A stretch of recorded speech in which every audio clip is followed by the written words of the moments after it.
uburyo nk'uko umaze kubimenyera tubagezaho motivation stories zikaba zagira ikintu zihindura mu buzima bwanyu. Uyu munsi inkuru tugiye kubagezaho ni inkuru ya Jack Ma, umwe mu bakire ba mbere, the co-founder of Alibaba Group. Jack washinze Alibaba Group Ma today witwa Jack Ma. is one of the richest people in China Uyu munsi ni umwe mu bakire ba mbere mu Bushinwa with a net worth of 37.5 n'umushahara warenga biliyoni 37,500 billion dollars. by'amadolari. But he started his journey working for $12 per month. Gusa yatangira urugendo rwahembwa amafaranga 12 y'amadolari yonyine ku kwezi. So if you think you have it rough, just take a look at Jack Nimba utabyemera neza, Ma's success story.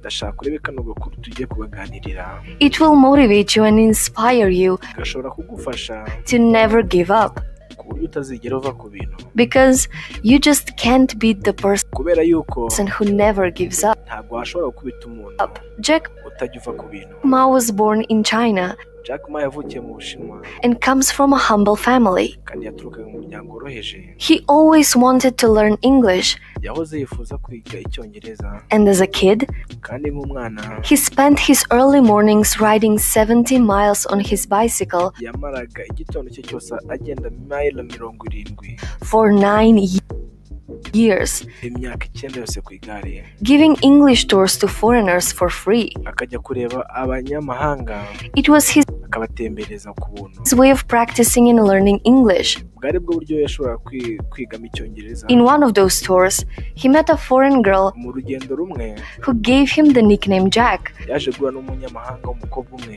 because amuha akazina kitwa Jack, his Chinese name was hard to spell for her. gusa kubera ko izina rye ry'igishinwa ryamugoraga kurivuga. Even from his early childhood, Yewe no mu bwana bwe he faced hard times. yahuye n'ibihe bikomeye cyane. He faced so many failures and Yahuye no gutsindwa kwinshi rejections. Jack no kwangwa kwinshi. Ma failed in his primary school examinations Jack Ma yatsinzwe ikizami cyo muri pirimeri 2 times. inshuro ebyiri zose. He failed 3 times during his middle school exams. Yatsinzwe inshuro 3 zose muri segondere. He failed 2 times before he was accepted by Yatsinzwe inshuro 3 zose mbere yuko yemerwa what was considered the worst university in his city. mu bizami byakorwaga mbere yuko ajya muri university mu mujyi wabo. He even applied to Harvard University 10 Yewe yagerageje no kuba yakapurayinga muri university yo muri Harvard times inshuro 10 zose, and got rejected every single time. gusa zose muri izo nshuro zose yaranzwe. But that's not all. Gusa ntabwo ari ibyo gusa, This was only during his education. ibi byari mu burezi bwe. Jack Ma was never a great student. Jack Ma ntabwo yari umunyeshuri mwiza, He was always terrible at math, and actually he still is today. ntabwo yari umuhanga mu mibare, He n'uyu munsi ntabwo akiri umuhanga mu mibare. failed in several subjects in Yatsinzwe amasomo atari make school, but mu ishuri, he possessed some kind of awareness gusa hari ikintu yahoraga yizera yuko that convinced him that being at the cyatumaga yuko kimujya mu mutwe top of the class doesn't ko kuba uri uwa mbere mu ishuri mean that you're intelligent kandi ibyo bikugira umunyabwenge, or that you will ever be successful. cyangwa aribyo byazatuma utsinda. He knew that there is more. We yari azi ko hari ibindi. Jack tried and failed to get a job. Jack yagerageje gushaka akazi, After applying gusa akazi ke baramwangira. to them 30 times. Yapurayinze inshuro zose zirenga 30. When KFC came to China, Ubwo KFC yazaga mu Bushinwa, 24 people went for the job. abantu 24 bagiye gushaka akazi, 23 people were accepted. abantu 23 barakiriwe, I was the only guy who wasn't. gusa ni njye jyenyine baje kwima akazi. He was also one of the 5 people who applied for a job in police force Yari no mu bantu 5 bapurayinze kuba bajya mu gipolisi, and was the only one getting rejected gusa niwe wenyine waje kwangirwa after being told, nyuma yo kubwirwa yuko "No, you're no good." ati hoya ntabwo uri mwiza. But when he was asked about his rejections, Gusa ubwo yabazaga icyatumye bamwanga, he said, baravuze "Well, I think ati ni byiza, we have to get used to it." ndakeka dufite kubikorera. We are not that good. Ntabwo turi beza gutyo kabisa. After spending 3 years to get into a university, Nyuma yo kumara imyaka 3 mbere yo kujya muri university, graduating with a bachelor's degree in English, yaje kugraduatinga muri bachelor degree he cyangwa se A0 mu cyongereza. started working as an English teacher Yaje gutangira gukora nk'umwarimu wigishaga icyongereza, with a pay of only $12 per month. ahembwa amadolari 12 ku kwezi. But he was never discouraged by any Gusa ntabwo yigeze acibwa intege of this. n'ibi byose yacagamo. The very important thing you should have Ikintu cy'ingenzi ushobora gufata uyu munsi is patience. ni ukwihangana, And he did. In kandi yarabikoze. 1995, Mu 1995 he had his first encounter with the internet nibwo yaje gushaka gukora na internet cyane. when he went to US with his friends, Ubwo yajyaga muri Amerika ari kumwe n'inshuti ze, and he was fascinated. yari atangaje. He saw the lack of Chinese webs as an amazing business opportunity Yaje kubona yuko abashinwa nta mbuga bafite for him. za internet, So with we ayibonamo nk'amahirwe kuri we, no experience in coding kandi ntabwo yari afite ubuhanga or in computer, ku bijyanye no gukodinga he founded kuri computer. an internet company for China. Yaje gutangiza company Unfortunately, ya internet mu Bushinwa. his first two companies failed to succeed. Bitunguranye company ebyiri yashinze But for zaje gutsindwa. the boy who failed his whole life, Gusa nk'umuhungu wari waratsinzwe ubuzima bwe bwose, this was a starting point on his journey to success. aka kari nk'akadomo ku rugendo rwe rwo gutsinda. So 4 years later, Hashize imyaka 4 he gathered 17 of his friends in his apartment yaje kwegera inshuti ze 17 aho yari atuye, and convinced them to invest in his vision abumvisha ko bashora mu gitekerezo cyiwe. to create an online marketplace he called Baje gushinga isoko rikorerwa kuri internet ryitwa Alibaba. Alibaba. The main idea was that the site will allow exporters Igitekerezo cyari kuba bafata to post product ibicuruzwa listings that bakabipostinga, customers could buy directly. so kugira ngo abaguzi baje kubagura. The beginnings were really hard. Gusa mu gutangira byasaga nko bibakomereye. In the beginning, I just wanted to survive. Mu gutangira kwari ugushaka kwiberaho gusa.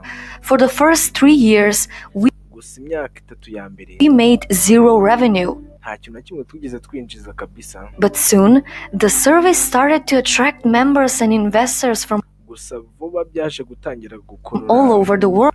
abakiriya n'abashoramari And the ku isi hose. company has raised Company iza kuzamuka, $5 million from Goldman Sachs iza kugera $5 zivuye ku mwuga wacuzaga amazahabu, and $20 million from SoftBank. na $20 muri banki yitwa SoftBank. Since then, Alibaba has Kugeza ubu ngubu become the biggest urwo rubuga Alibaba online marketplace in urwo rubuga kuri internet China and mu Bushinwa generates more profit than rwinjiza amafaranga menshi Amazon and eBay combined, no ku isi hose, ufasha Amazon na eBay and has ukaziteranya. turned Jack Ma into one of the richest people in the Ubu ngubu Jack Ma yinjiye mu bakire ba mbere ku isi. world. So don't let your humble beginnings, Ntuzareke gutuza kwawe bitangira, your level of education, cyangwa se urwego uriho rw'uburezi, your lack of resources kuba nta bintu bihagije ufite, stop you from pursuing your biguhagarika kuba wagenda ku nzozi zawe. dreams. Because your success is determined by the Kubera ko gutsinda kwawe bigenwa amount of effort you put in. n'imbaraga ubishyiramo. And most important, Kandi ikintu cy'ingenzi by not giving up when ni uko utava ku bintu failure hits you. ubwo uba ushobora kuba watsinzwe, And it will hit you. kandi bizakomeza bigukubite.